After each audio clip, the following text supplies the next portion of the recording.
La réunion annuelle sur l'investissement tenue à Abu Dhabi en début de mois de mai 2023 reste une belle opportunité d'affaires pour les jeunes entrepreneurs congolais. Cette deuxième participation de ces jeunes entrepreneurs grâce à l'ANADEC a démontré à ce grand public, composé en majorité d'hommes d'affaires, l'ingéniosité congolaise dans l'écosystème entrepreneurial et ce dans plusieurs domaines. Belle expérience pour les jeunes entrepreneurs congolais qui ont pu atteindre la phase finale de la compétition de pitch organisée par l'EIM, une compétition qui met en valeur le projet innovant et bancable. Après avoir été disqualifiée, la promotrice du projet Inki de la RDC, retenue parmi les 16 fintech dans un lot de 132 entreprises, ne désespère pas.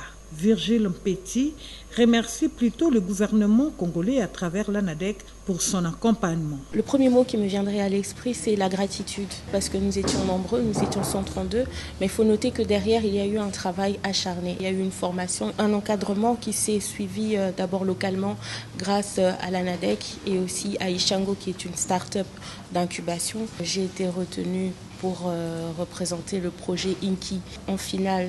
Une disqualification qui, par contre, motive davantage les jeunes entrepreneurs à redoubler d'efforts. La demoiselle Virginie Petit sollicite encore une fois l'appui du gouvernement pour des formations appropriées afin de leur permettre à faire face à ce genre de compétition mondiale dans les soucis de promouvoir la classe moyenne congolaise. Je ne pensais pas y arriver parce qu'au vu des avancées technologiques mondiales et au vu de ce que mes équipes et moi-même avons fait, ça nous a donné beaucoup de force, beaucoup plus de détermination pour le futur et on espère pour mieux se développer localement en RDC. Qu'il faudrait plus développer dans des écoles des plus grandes technologies, essayer d'avoir un échange entre d'autres institutions et d'autres universités, écoles et d'autres centres de formation à l'extérieur du pays qui viennent pour un échange pour nous rendre compétitifs pour l'avenir. Il s'y est dénoté que cette participation de l'ANADEC à l'EIM avait pour objectif spécifique de rechercher les opportunités de partenariat avec les structures participantes dans le cadre de la promotion de l'entrepreneuriat congolais et aussi conduire et coacher